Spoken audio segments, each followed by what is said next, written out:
The broken one, the auction block, smelled of desperation and stale recycled air. Zara stood motionless, her scarred hands bound with energy shackles that hummed with each heartbeat. The Vorthic trader's multiple eyes scanned her dismissively, clicking, his mandibles in disgust. "Defective human specimen," he announced to the crowd of alien buyers. "Neural pathways damaged. Combat reflexes compromised. Starting bid, 50 credits." No one moved. Zara had learned not to flinch at the words anymore. 3 years of captivity had taught her that hope was a luxury she couldn't afford. The scars across her face told the story of failed escape attempts, each one earning her a lower price tag. 40 credits. The trader tried again. Excellent for manual labor or ... disposal. A human voice cut through the chatter. "I'll take her." The crowd turned. A tall man with weathered features and kind eyes approached the platform. His clothes were simple but clean, and he carried himself with quiet confidence. Captain Marcus. Vale had spent the last decade rescuing humans from the Outer Rim slave markets, but something about this woman's defiant posture caught his attention. "Sir, this unit is damaged goods," the Vorthic warned. "No refunds." Marcus counted out the credits without hesitation. "She's not goods. She's a person." The shackles fell away with a soft chime. Zara's muscles tensed, ready to run or fight, but Marcus stepped back, giving her space. He didn't reach for her or bark orders. Instead, he simply said, "My name is Marcus. What's yours?" She stared at him, searching for the trap. Everyone wanted something. "Zara," she whispered, her voice hoarse from disuse. "Would you like to come with me, Zara? No chains, no orders. Just a chance to remember what freedom feels like." The other slaves watched in stunned silence as Marcus turned and walked toward the exit. Zara hesitated, then followed, her bare feet silent on the cold metal floor. Behind them, the auction continued, but for the first time in years, Zara wasn't part of the merchandise.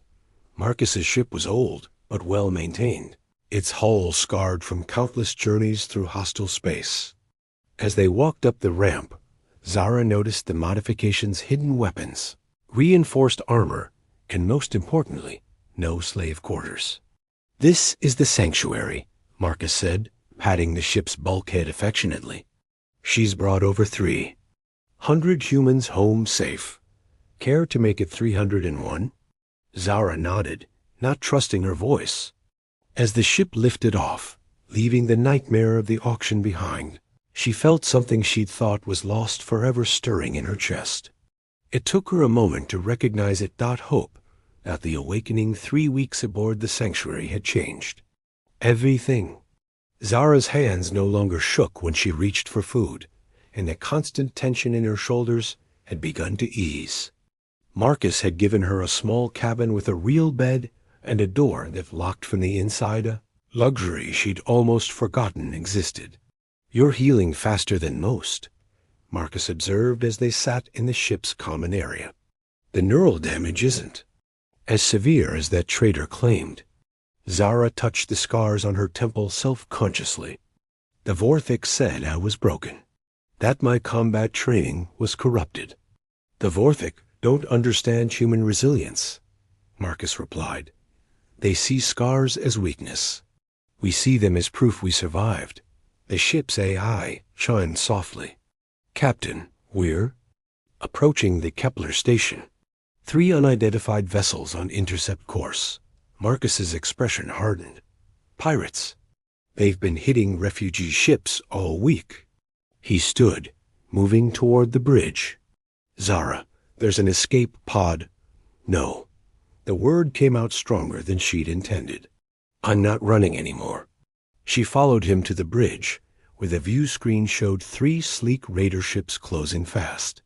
Marcus's hands flew over the controls, but the sanctuary was a transport, not a warship. They were outgunned and outnumbered. "Surrender or be destroyed," crackled the pirate captain's voice. "We know you're carrying freed slaves. They're worth more alive. Zara's mind raced. The neural pathways the Vorthik had called damaged weren't. Broken, they were different. The torture had forced her brain to adapt, to find new ways to process information. What they saw as corruption, she now recognized as evolution. Marcus, give me access to the ship's defensive systems. Zara, you don't understand. Trust me. Her fingers moved across the console with startling precision.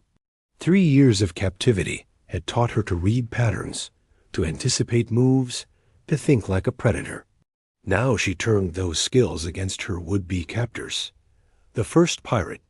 Ship's engines suddenly cut out as Zara hacked their power distribution. The second found its weapon systems cycling through a feedback loop. The third ship's captain was screaming about his navigation being scrambled when Zara spoke into the comm. This is Zara Chun of the Sanctuary. You have 10 seconds to withdraw, before I turn your ships into very expensive paperweights. Impossible, the pirate captain snarled. No human can. His ship's life support began cycling emergency protocols. The other 2 captains were already retreating, their ships limping. Away on backup power. Marcus stared at her in amazement. How did you? They broke me, Zara said quietly, watching the pirates disappear into the void. But humans don't break the same way twice. We adapt. We overcome. We become something they never expected. For the first time since a rescue. Zara smiled. The girl who had stood on that auction block was gone. In her place was something new, something stronger. The network news of the Sanctuary's victory spread through the underground networks faster than light-speed transmissions. Freed slaves whispered about the woman who could turn pirates' own ships against them. Marcus watched Zara's reputation grow with a mixture of pride and concern. 12 more ships requested escort through the outer rim, he reported, reviewing the latest messages. They're calling you the ghost in the machine. Zara barely looked up from her workstation, where she was upgrading the ship's defensive systems. Let them talk. Words don't free slaves, but actions did. Over the next month, they liberated 43 humans from various markets, each rescue smoother than the last. Zara had developed a network of contacts, other freed slaves, sympathetic traders, even a few aliens who'd grown disgusted with the slave trade. Their biggest breakthrough came when they intercepted a communication from the hegemony, the alien coalition that controlled most of the galaxy's slave markets. A massive auction was planned on Zirion Prime, featuring over 200 human prisoners. It's a trap, Marcus said, studying the intelligence reports. They know we're coming. Of course they do, Zara replied, her fingers dancing across multiple displays. They're expecting the Sanctuary and maybe a few other ships. They're not expecting this. The screen filled with data streams, shipping manifests, security protocols, personnel files. Zara had been busy, weaving a web of connections that stretched across half the galaxy. Is that the hegemony's central database? Marcus asked incredulously. Just the parts I need, Zara said with a slight smile. Amazing what you can access when you understand how they think. The hegemony believes in hierarchy, in control. They never considered that their greatest strength could become their greatest weakness.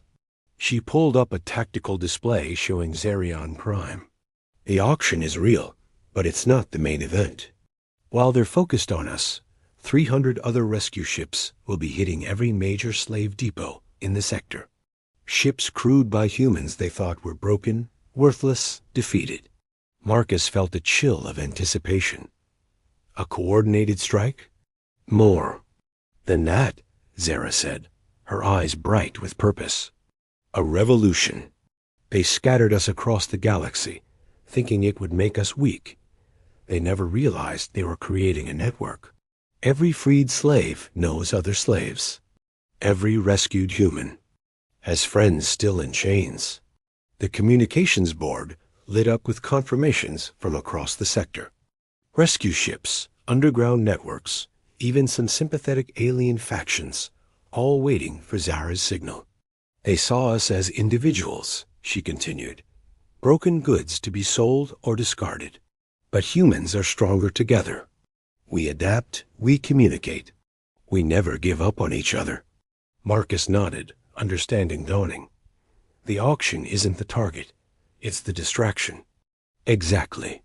While the hegemony's forces are concentrated on Zarian Prime, we'll be everywhere else, cutting the chains they thought would hold us forever. Zara's fingers hovered over the transmission controls. With one signal, she would launch the largest slave liberation in galactic history.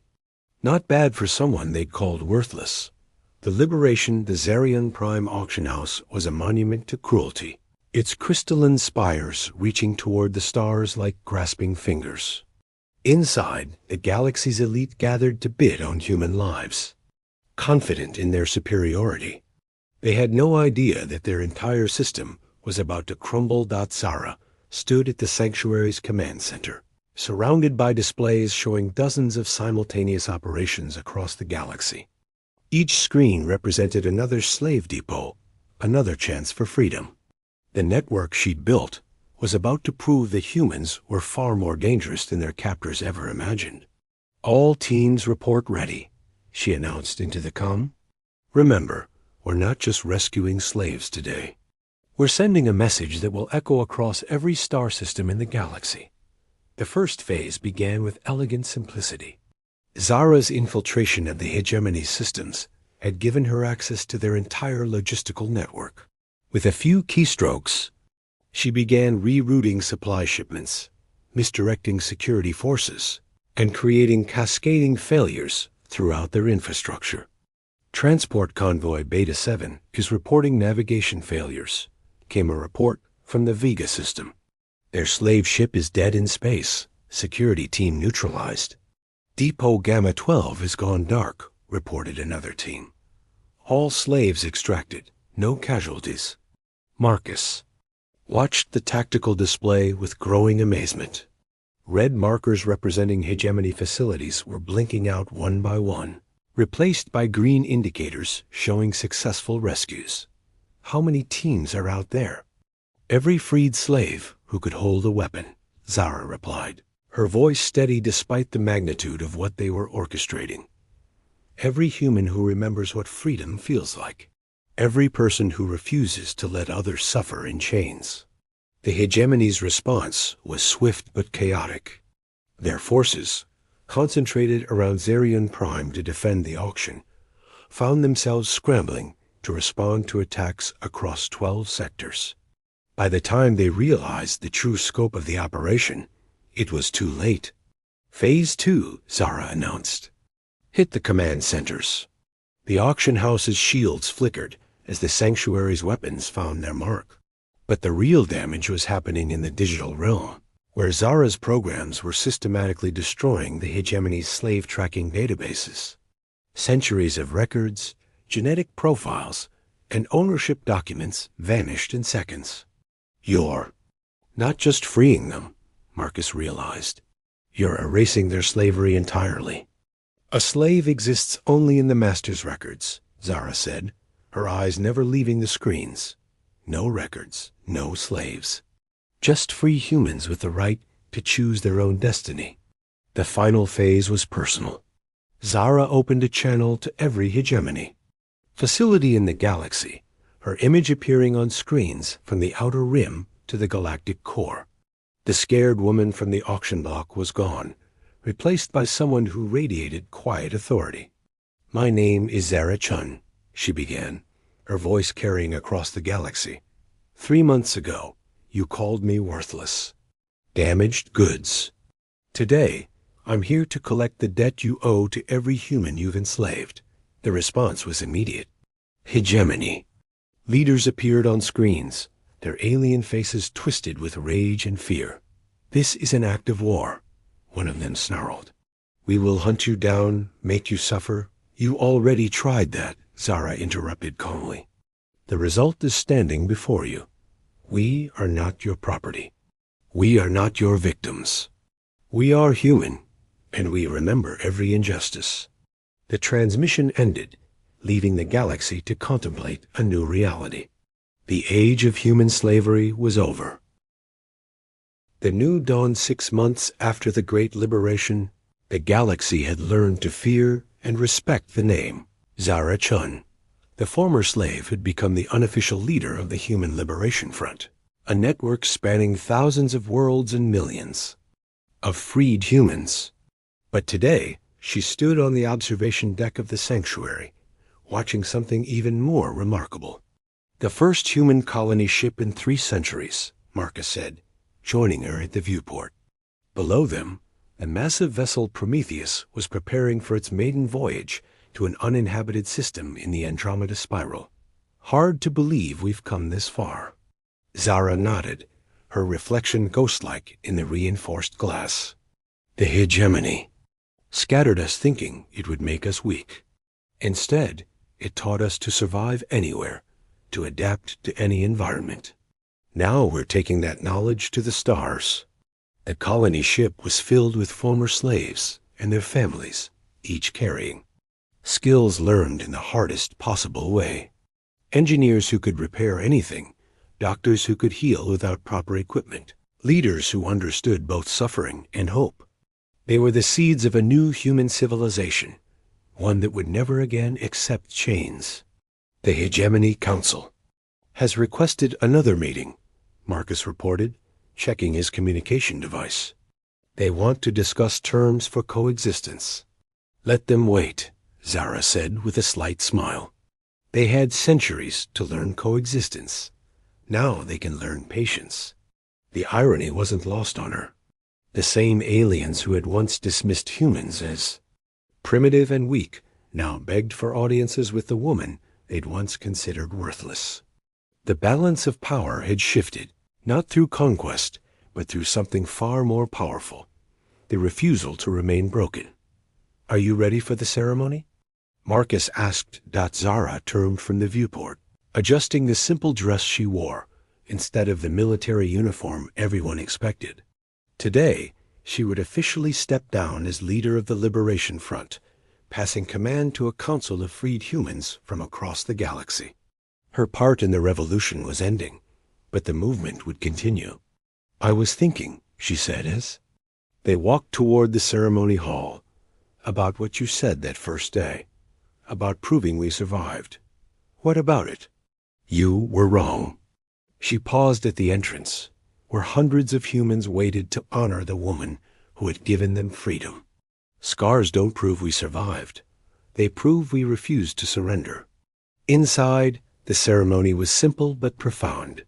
Former slaves, colonial representatives, and even some alien allies gathered to witness the transfer of power. As Zara placed the symbolic key of command in the hands of the new council, she felt the weight of responsibility lifting from her shoulders. The networks we built will endure, she told the assembled crowd. The connections we forged will strengthen, and the galaxy will remember that humans are not merchandise to be bought and sold, but people with the right to determine their own fate. The applause was thunderous, but Zara's attention was already elsewhere.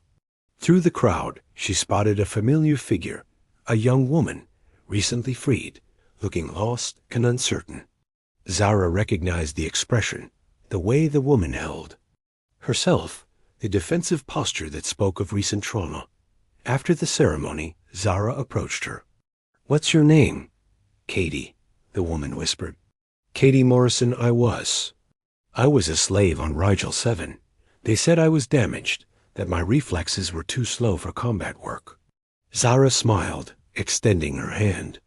"I'm Zara, and I think you're exactly what we need for our next mission. How would you like to help free some more humans?" Katie's eyes lit up with the same fire that had once burned in Zara's chest. The cycle continued, broken people becoming whole, the worthless discovering their true value. The galaxy had learned to underestimate humans at its own peril.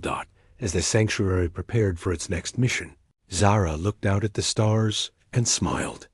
They had called her worthless, and in doing so, they had created their own destruction.